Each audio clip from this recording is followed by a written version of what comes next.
حي على الفلاح.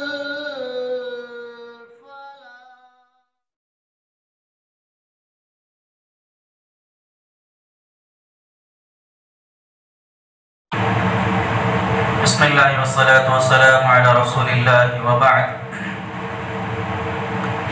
عن ابی ہریرہ رضی اللہ تعالی عنہ قال قال رسول اللہ صلی اللہ علیہ وسلم الامام ضامن والمؤذن مؤتمن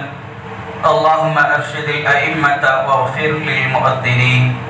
رواہ ابو داود. امام ابو داود رحمۃ اللہ علیہ نے اپنی کتاب سنن ابی داود کے اندر کتاب الصلاۃ میں اس روایت کو نقل فرمایا، جس کے راوی حضرت ابو ہریرہ رضی اللہ تعالی عنہ ہیں. وہ فرماتے ہیں کہ اللہ کے رسول صلی اللہ علیہ وسلم نے ارشاد فرمایا کہ الامام ضامن والمؤذن مؤتمن، کہ امام ضامن ہے، ضامن ہوتا ہے، اور مؤذن جو ہے یہ امانت دار ہوتا ہے. پھر اللہ کے رسول صلی اللہ علیہ وسلم نے ایک دعا فرمائی کہ اللہم ارشد الائمہ،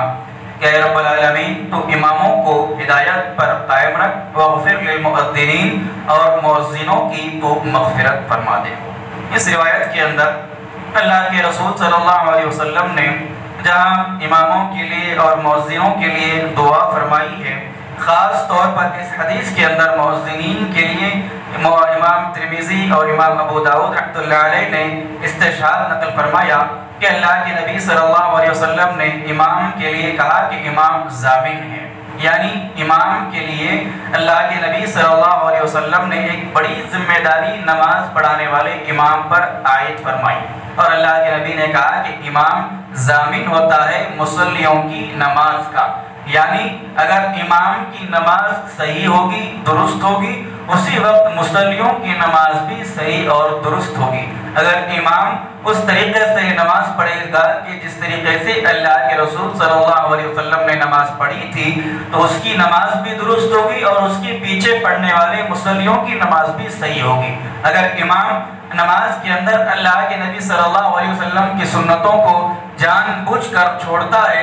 سنتوں سے اعراض کرتا ہے، تو اس آدمی کی، اس امام کی نماز کے اندر بھی اس خلل واقع ہوگا، اس کے اندر ثواب کی کمی ہوگی، اور اس کے پیچھے پڑھنے والے مصلیوں کی نماز پر بھی اس امام کی غلطیوں کا اثر پڑے گا. اسی لیے اللہ کے نبی صلی اللہ علیہ وسلم نے امامت کے اس منصب کو، اس عہدے کو بڑا معزز قرار دیا، اور امام پر ایک بڑی ذمہ داری عائد کی کہ امام کے اوپر پیچھے نماز پڑھنے والے تمام مصلیوں کی ذمہ داری ہے، اور امام ان تمام مصلیوں کا ذمہ دار ہے. پھر اللہ کے نبی نے مؤذن کے لیے کہا کہ والمؤذن مؤتمن،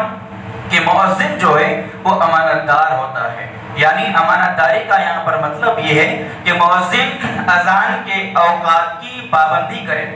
مؤذن پر یہ لازم ہے، مؤذن پر یہ اذان دینے والے پر یہ ضروری ہے کہ وہ اذان کے اوقات، اذان کی ٹائمنگ کی پابندی کرے، کیونکہ اللہ کے نبی صلی اللہ علیہ وسلم نے بہت سارے ہمارے دین کے احکامات کو ہماری اذان پر موقوف کر دیا. یعنی افطار کرنا، سحری کرنا، نمازوں کے اوقات پر، ان کے صحیح اوقات پر نماز کو ادا کرنا، یہ تمام چیزیں اذان پر ان کا دار و مدار ہے. اگر مؤذن وقت سے پہلے اگر اذان دے گا، ہو سکتا ہے کہ روزہ رکھنے والے سحری جلدی ختم کریں، افطار کرنے والے جلدی افطار کر لیں، ہو سکتا ہے ان کی عبادتوں کے اندر خلل آئے اور ان کی عبادتیں فاسد ہو جائیں. اسی لیے اللہ کے نبی نے کہا کہ امام مؤذن وقت کی پابندی کرے،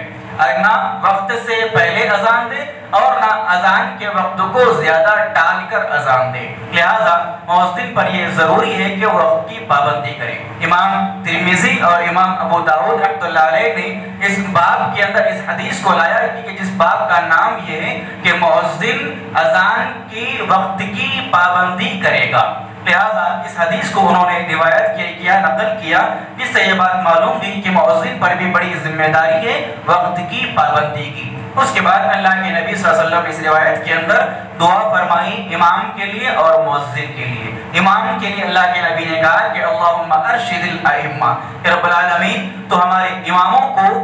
ایک صحیح راستے پر، ہدایت کے راستے پر قائم رکھ. امام کے لیے اللہ کے نبی نے ہدایت کی دعا مانگی، کیونکہ اگر امام گمراہ ہوگا تو اس کے پیچھے نماز پڑھنے والے لوگ بھی گمراہ ہوں گے۔ اگر امام ہدایت پر قائم رہے گا تو اس کے پیچھے نماز پڑھنے والے بھی ہدایت پر قائم رہیں گے اور ان کی نمازیں بھی اللہ کے پاس درست ہو جائیں گی۔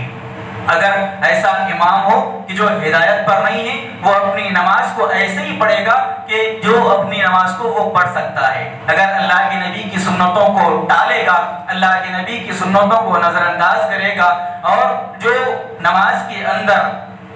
خشوع اور خضوع اور نماز کے اندر جو اطمینان کی کیفیت ضروری ہے، اگر اس اطمینان کی کیفیت کے ساتھ نماز ادا نہیں کرے گا امام، تو اس کے پیچھے نماز پڑھنے والے بھی اپنی نماز کو گوا دیں گے، ختم کر دیں گے۔ اسی لیے اللہ کے نبی نے دعا فرمائی اماموں کے لیے کہ اے اللہ تو اماموں کو ہدایت پر قائم رکھ، اور مؤذنوں کے لیے اللہ کے نبی صلی اللہ علیہ وسلم نے مغفرت کی دعا مانگی کہ اے رب العالمین مؤذنوں کی تو مغفرت فرما، مؤذنوں کے گناہوں کو معاف فرما۔ کیونکہ اگر ایسا مؤذن ہے کہ جو جان بوجھ کر تو وقت کو نہ ٹالتا ہو، جان بوجھ کر اگر وقت کو ٹالتا ہے تو یہ غلطی ہے۔ اگر کوئی مؤذن اگر غلطی سے غلط وقت پر اذان دے دے تو ایسے مؤذنوں کے لیے اللہ کے نبی نے وہ دعائے مغفرت فرمائی اور کہا کہ اللہم اغفر للمؤذنین، رب العالمین ہمارے مؤذنوں کی تو مغفرت فرما۔ اس روایت سے یہ بات بھی معلوم ہوئی کہ امامت کا جو منصب ہے اور مؤذن کا جو مرتبہ ہے یہ کوئی معمولی مرتبہ نہیں،